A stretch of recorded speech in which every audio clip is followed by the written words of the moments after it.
Good morning and welcome to Essential Ingredients. I'm Justine Reichman, your host, and today with me is Jake Karls. Welcome, Jake. Thanks so much for joining me. How are you?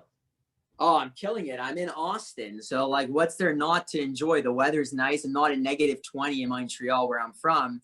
And I'm just exploring this beautiful place. And people are just super, super friendly here. Super friendly. Really? Have you ever been to Austin before? I went once when I was a kid, when I was younger, with my brother for South by Southwest.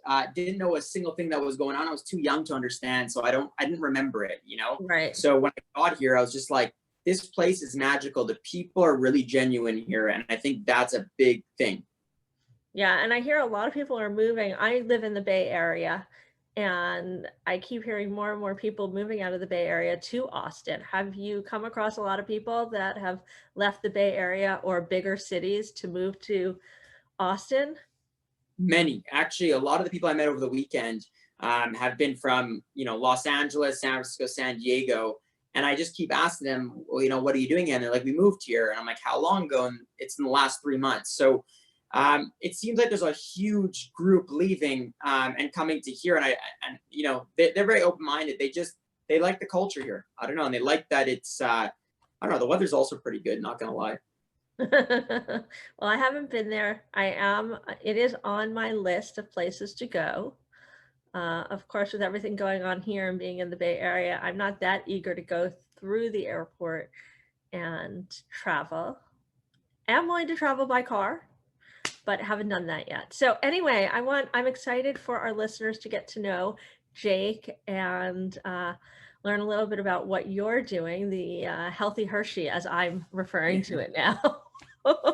But maybe you could just introduce yourself and a little bit about your chocolate company so our founders and listeners can get to know you and what you're working on.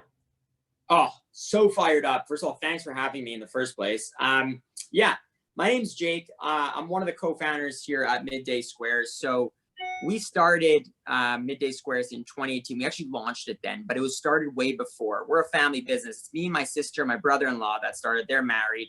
But before they got married, my sister was actually making this snack for her husband, now Nick, my partner. At the time they were married, and he basically had an addiction to chocolate, and they were best friends, and she really loved researching all superfoods and like different ingredients from around the world. So she said to him, I can make you a chocolate snack that's way healthier than the snacks that you're eating, like, Hershey's, etc. And she made him the snack, which is now the Midday Square, to take to his office and just eat every day as an afternoon chocolate craving killer. And long story short, they ended up playing around with that, having fun with it. She was making it for a while. She was in fashion. He was in software. He ended up selling out of his software company, and he had a 2-year non-compete. And he was in the shower one day, and he said to my sister, he's like, we should start that company that chocolate bar you're making and commercialize it. And she's like, are you crazy? She's like, why would we do that? And he's like, no, trust me. It's magical and it's tasty. It's got all the superfoods you need. It does more than just chocolate. So she's like, no. Anyways, long story short, they convinced each other. She went to McGill University to reach out to their program there, to the food and science program, to help us commercialize this actual product. So to kind of figure out how they could make this, for sale. McGill took it on, and then they reached out to me. Once the product was fully developed in June 2018, they reached out to me and they're like, yo, do you want to be our third partner? And I was like, for what? They're like, this chocolate company. And I was like, guys, that's just like such a saturated space to be in. Like, no chance. I'm like, have you guys ever looked at the protein bar aisle in the grocery store? There's like 60 brands there. And they're like, yeah, but we're different. And I'm like, no, I'm not interested. So I politely rejected in June. Yeah, politely, very much. I love them as entrepreneurs, but politely rejected them. I was still like throwing parties on like college campuses, selling clothing, having the time of my life. So that was great. But then my brother-in-law kept on insisting coming to me to join this company and they wanted me to be the extrovert of the company, the person that brings the brand out there, that makes noise, that meets people, that gets the product out there.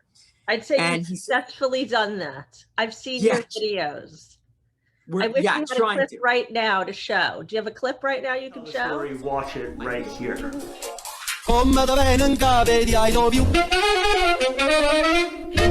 It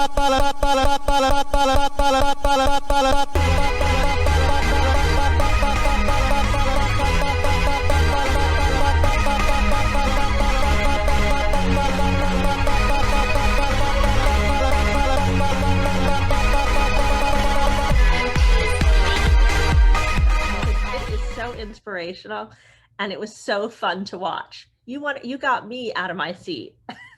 I appreciate it. I'm super fired up. Yeah, the goal was for me to make noise, get the people excited about the brand, make them feel something, but not just a chocolate snack that adds more value. So I ended up saying yes in end of July 2018. We joined, the three of us. We launched in August 2018, and from there it's history. And what it is simple. It's a chocolate bar, has a baby with a protein bar, but gets rid of all the junk that's in protein bars, the artificial flavors, the preservatives, the additives, the chemicals. It's vegan, it's gluten-free, it's real food ingredients, and it actually tastes good. So we were that afternoon snack because everyone was touching the protein bar like pre-post workout or morning snacks. We want it to be the afternoon snack that when you crave chocolate and you want a little more than that, Midday Squares is your bar. I love it. I want to taste it. I'll send you some. Okay, I can't wait. I can't wait. So before you were in chocolates, what were you doing? I know you were on the college campus doing that, but when you got involved in this, what were you working on? Oh, so I was, I've always loved people. People have energized me to be more amazing every day and to be more comfortable with myself, actually. So before Midday Squares, I was running a brand, which I don't even know what I was basically selling because I was just having so much fun with people. Basically, it was called Chase and Hunter. It was a clothing, basically we sold crop tops, sweatshirts, t-shirts, college apparel, I guess. What year was this? 2015, 2016. And I was just going campus to campus across Canada, college campuses, and literally throwing parties, then setting up a pop-up shop on campus and selling the clothing. Long story short, what was interesting about this is I didn't know how to run a business. So everything was failing, the accounting, the operation. I didn't even know what was going on in that field. But I did have 10% of the whole NFL wearing the crop tops. How do you like that? They were wearing crop tops. And I had Sophie Turner. I had some celebrities that were massive wearing it. But again, I was losing money because I had no idea how to run a business. So I failed. After 2.5 years, I lost and ended up losing only $35,000, which is a lot, actually. Don't get me wrong. But it led me to Midday Squares after because my partners, Nick and Leslie, who are my family, obviously, watched me build something so hype and cool with a community, even though there was no engine or business behind it. So they were amazed by it. They're like, we need you to come do that exact thing you did and make people feel something special and go around something like community-wise with a chocolate company that's actually functionable and operable, you know? And then surround yourself with the people to do the finances for you. Yes, there you go. Now you're kicking it. I like that. Woo! Right? Surround yourself with the people that have the skill set to support you so that together you guys have the cohesive team. Exactly. That's what my mother taught me, at least. We don't have to do it all ourselves, and we don't have to have all the skill sets to do everything. We have to play to our strengths. Yeah, I like that. You know, people ask me why I partnered with my sister and my brother-in-law, and it has nothing to do with family. Obviously, it's great to be with your family every single day. It's awesome, and I'm super close to them. They're like my best friends. But it had nothing to do with that. It actually had to do that our skill sets fit the puzzle piece together. My brother-in-law is a great operator. He is a software engineer, and he really gets the whole digital field. My sister is probably the best executor I know. She runs the factory, the manufacturing facility. She built it out too. And she's also a creative director of the company. So she's really like, she's our CEO, but she runs the ship. So we look up to her, Nick and I, on all the bigger decisions on that end, because she knows how to have hard conversations and how to manage people really well. And then they come to me for anything relations or anything to do with the customer experience or anything to do with making noise and getting people excited. So when you bring those together, you create a tripod that's almost unstoppable.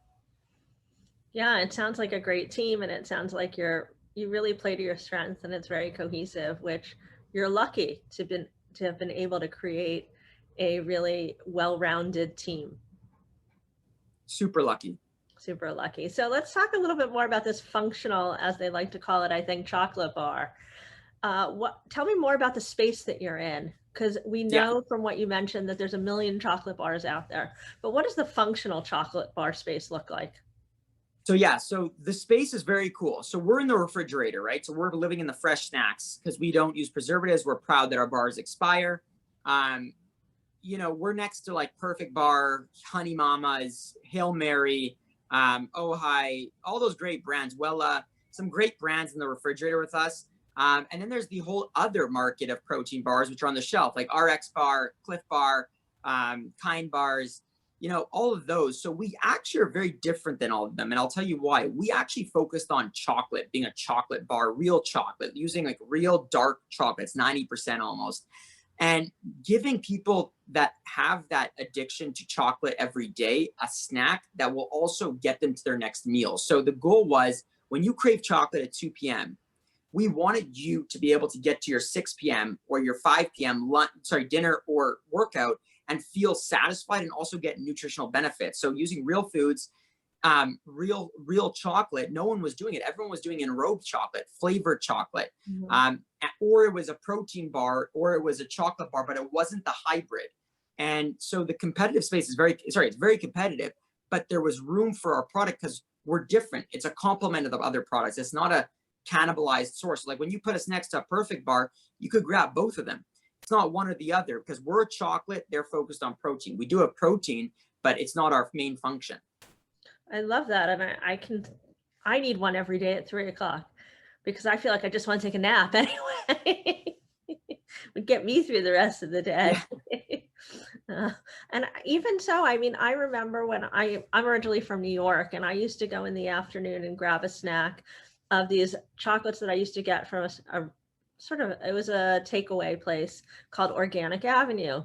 They made everything from juices to salads to healthy snacks, and they made these chocolate macaroons that sound a little bit like what you're talking about. They were in the refrigerator, they were raw, they were all these kinds of things, and I would eat them and they'd be very satisfying, and I wouldn't be tired after them, and they had all these really great ingredients. Now, Organic Avenue does not exist anymore, which is unfortunate, but I would feel great after them, and it wasn't the same feeling that I would get after I'd eat a chocolate bar that either had sugar in it or other ingredients that did not agree with me. So Yeah. I'm excited to try yours.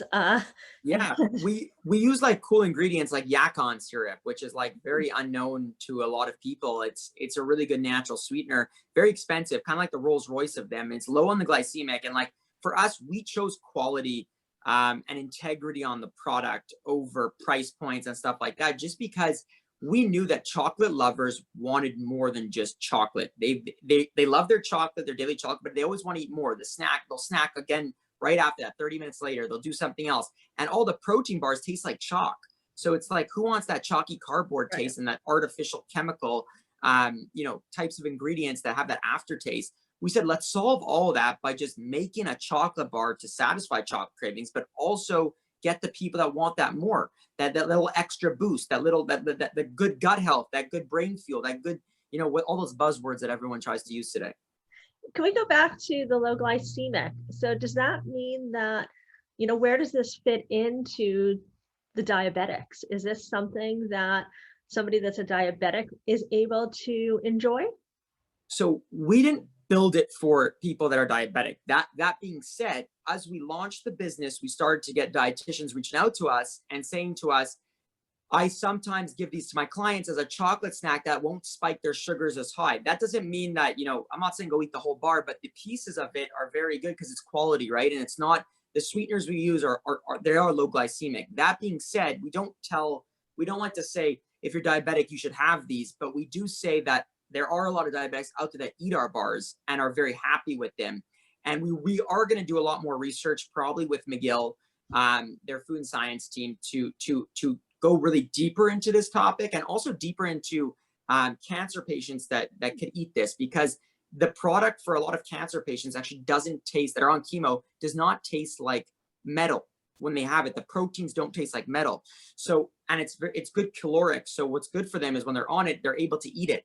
And we've had a lot of stories come our way from patients letting us know that it's made their day because they're able to have something that tastes so delicious and not feel that metal taste and still get their nutritionals. That being said, we still got to do a lot more research on that, medical research and stuff like that. But it's been cool to hear those stories come in recently with the brand.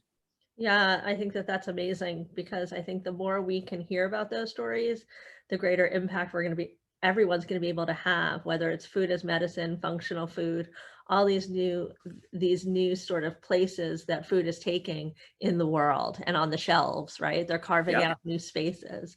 And with that said, I'm curious, um, you're having such a great impact um, in the world with food with your organization. What are some of the other impacts you're hoping to create and have for the future of food? So I think two things that Midday Squares wants to accomplish throughout this is, sorry, three things. We don't want to sell our company. We're not going to sell it. Mark my words. We're not selling as we grow. We actually want to stand next to Hershey's at the top of the mountain, not take them down, but stand next to them as a modern day brand that is consumer focused. So really focus on the consumer's communication, the way they want to be communicated to, and the way they want their products being built. That's number one. Number two is we want to inspire entrepreneurs and people in jobs, whatever you're doing, to just go out there and be yourself, that you could do this being yourself. You can go build a business at the top level by being yourself and being proud of that. And that means you don't have to cave for the red tape of the world or the corporate world. And we're really for that. We share everything in our business online, meaning we have content creators that film. We have videographers full-time in-house, two of them, that film every single thing that happens, whether that's a firing, whether that's a therapy session, whether that's anything to do with building this business.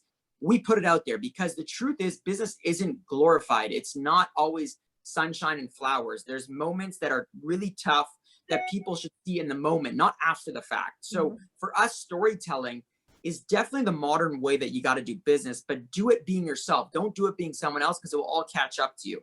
Number three, just go out there and have a good time in the food space. It's a great space to be in. There's a lot of support there, but make sure you're having fun, because if you're not, then there's no point in doing what you're doing and creating amazing things, because we're in a world where we need that positive energy and good vibes. So if you're not going to spray it with, I like to say spray with a bubble, like a bubble gun, like, the bubbles, then for us, we don't know what the point is. Wow, I love that, and not enough people are doing that. I totally believe in transparency, and I think it's really important because the more transparent we can all be, the more people can see the flaws and can see that we don't have to look up to perfection because no one's perfect. And ideal, idolizing that is just not a reality. And if we can see that you struggle and this one has problems and that one has problems, then, well, we can have problems too. And it's not just so easy. So often we see people, it looks to us like overnight success, but it's not overnight success. It happens over years. But somehow we seem to think that that happened overnight. But by documenting it as you're doing, people get to see how it happens from the beginning, and they see the challenges and they see the wins and they see the struggles, and it's an amazing opportunity to share your story, not just for yourself but for other founders that are listening and watching as you go through it. So I think you're doing a great service for the people that are working with you to be able to share their story, but also for the founders that are watching for inspiration as they grow their businesses. So Yeah. and I Day don't think one, enough people do it. day one, when we started, when I came on board, I said to my partners, the only way we do this is if we film everything, the good, the bad, the ugly. And 2.5 years later, I think we have 22,000 videos on our Google Drive of the story of it all unfolding. And it's the coolest thing because it's actually allowing your consumers to come on the roller coaster with you rather than watch you on the roller coaster. Now, how does your team feel about that? Because they, obviously, was that part of the conversation when you brought them on? You had to be transparent about that. Yeah.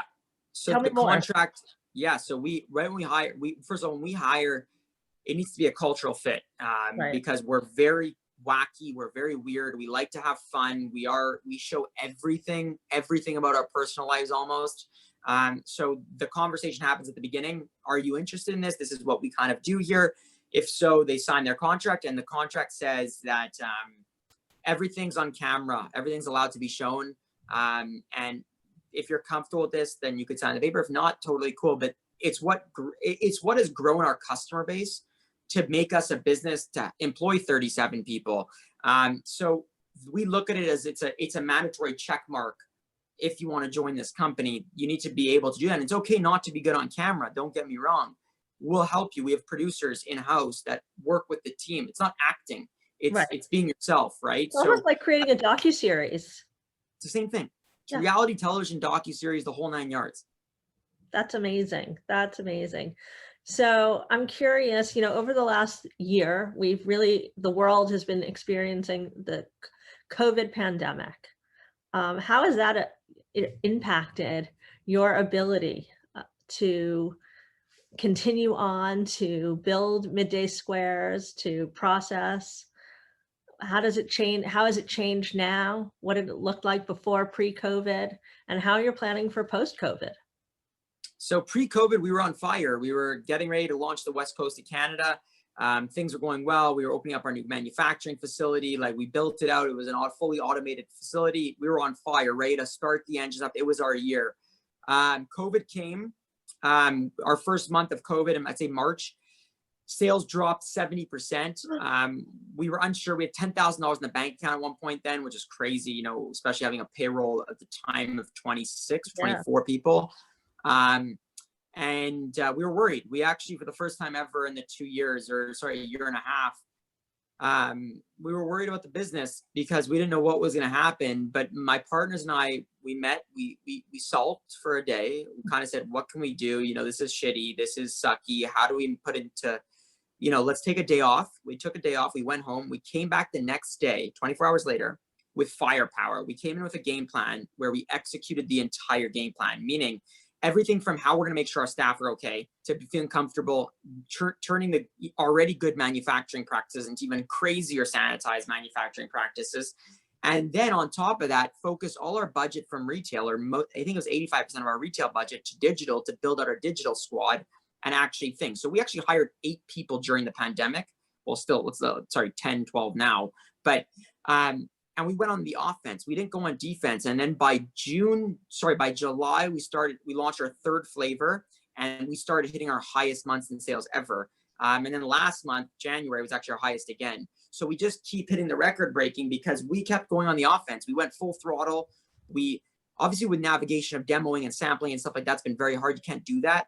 But again, that doesn't stop us from creating really great content, really great storytelling, really great connecting with our consumers, from both customer experience, from quality assurance of product, and just optimizing on manufacturing, on cost structures of supply chain, and then on innovation, recreating new products, working on new things.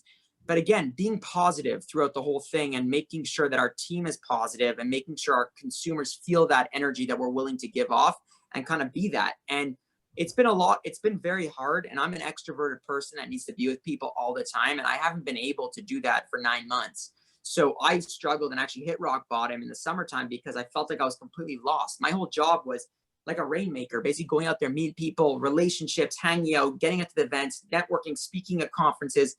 That was cut completely. So I got smoked. By June 2020, I was in the lowest point of my life. And I got back up, and I found myself in a different way. And I'm not saying I did pivot certain things, but I figured a new way of looking at things for what we're living right now. And yeah, it's gonna be an interesting rest of the year. But I believe 2021 is the year that we really do well in the US, actually, believe it or not. We're launching in literally a couple of days here.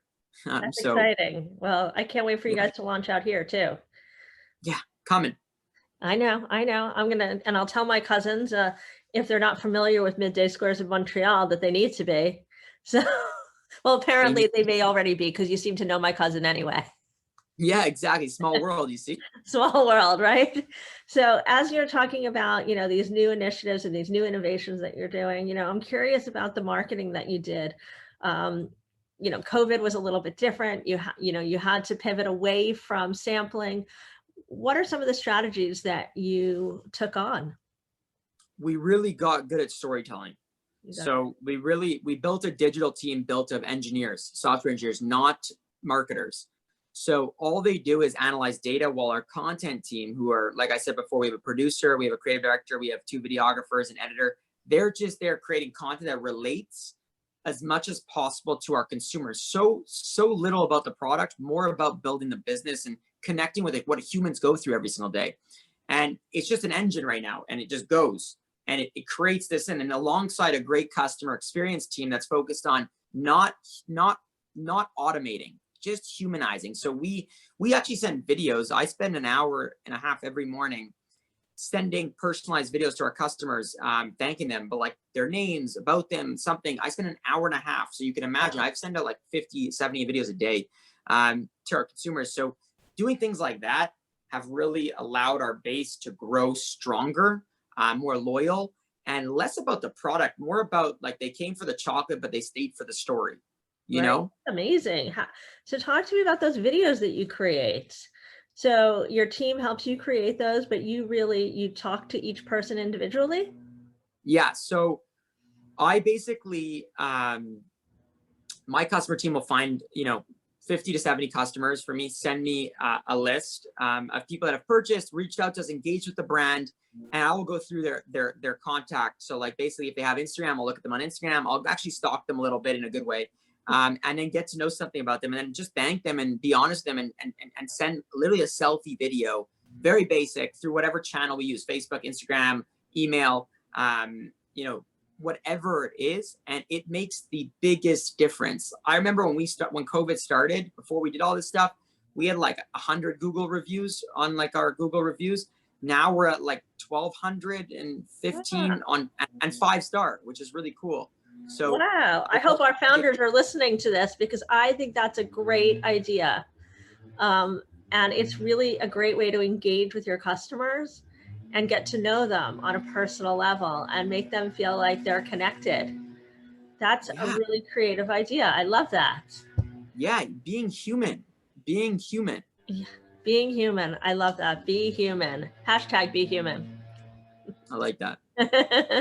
So I know you have a podcast too. Can you share a little bit about that and how some of our listeners might check your podcast out? Yeah, so it's our fastest growing platform right now, over all of them, actually, over Instagram, Facebook, LinkedIn, YouTube, the whole 9 yards. It's basically just a way that the three of us, my partners and I, get to sit around a table and talk about anything. And we don't do this often enough. So when we get together, we're super excited to chat about things. So like, let's say a topic will be about like empathy, leading with empathy, and like how important empathy is. And then the episode gets wild, and it kind of is. We like to say it's about like family business, entrepreneurship, chocolate, and whatever's on our mind. And the key to that is it can relate to everyone. It's not just business. It's not just entrepreneurship. It's not just work. It's personal growth. It's funky. It's being yourself, and not being shy about it. So being unapologetically yourself. And yeah, it's been our fastest growing platform. They can see it on our website. They can go on Spotify, Apple, all those things, SoundCloud. But it is the fastest growing because it allows people to go really deep into understanding who we are and what the brand really is and what it stands for, the core values behind it. And what's the name of the podcast? Midday Squares Uncensored. Oh, I like that. Okay. Well, we'll also add that to the show notes for anyone that missed it here. But as we just wrap up a little bit, are there just 3 to 5 tips that you might recommend for better for you food entrepreneurs as they build their business? Yeah, for sure. Get comfortable with being uncomfortable. Like that's where the real growth happens. You got to put yourself in uncomfortable scenarios, and you're going to start to see things come towards you, and not going to have to chase them as much.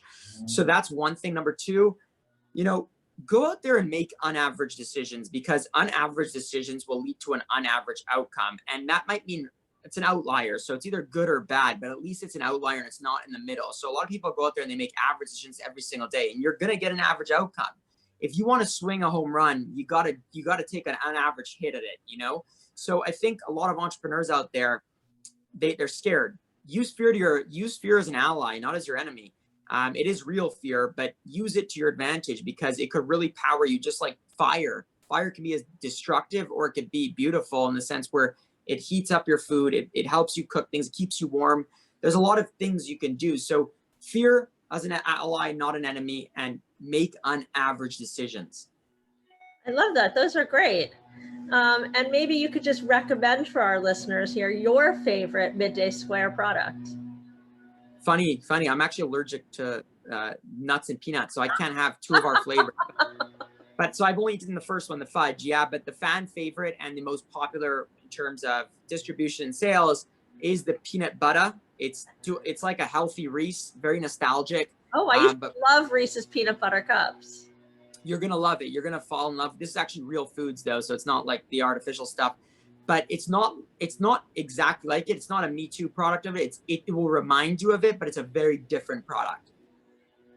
Okay. All righty. Well, I think our listeners will appreciate that. And those that grew up in the, 80s will really appreciate that, right? It'll take them back to the movie theaters and times. Yeah.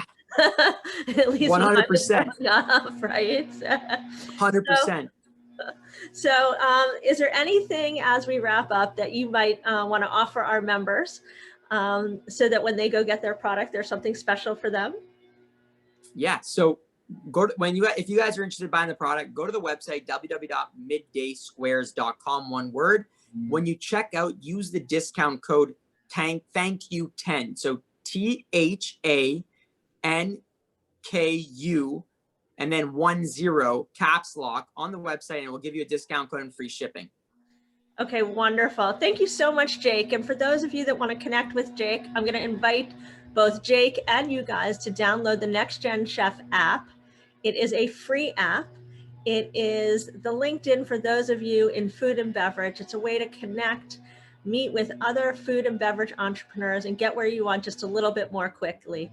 And it's a great community for you folks to be able to connect, collaborate, and innovate. And I'm hoping that you'll connect with each other there, ask each other questions, access some of the older episodes, and find me there as well. So this episode, as always, is sponsored by NextGenChef as well. And if you like this episode, please don't forget to subscribe to the Essential Ingredients podcast, available on Spotify, iTunes, iHeartRadio, whatever it is you listen to your podcast on. We're here every week, and I hope you'll join us again next week. Thank you again, Jake, so much for joining us. Can't wait to try the Midday Squares, and I want to thank our listeners for joining us again. I want to thank my guests and my listeners for joining me today at Essential Ingredients. If you like this episode, and you want to make sure not to miss any others, please subscribe. You can find us on all the large channels, including iTunes. And I hope that you'll make sure to follow us and share it with your friends. For more information about Essential Ingredients, you can check out the website JustineReichman.com. You can follow myself on Instagram and Facebook at Justine Reichman. And if you'd like to learn a little bit more about NextGenChef and the platform that powers this podcast, you can find us at NextGenChef.com, on Instagram, Facebook, and all the other social media outlets. I hope to hear from you and see you again soon.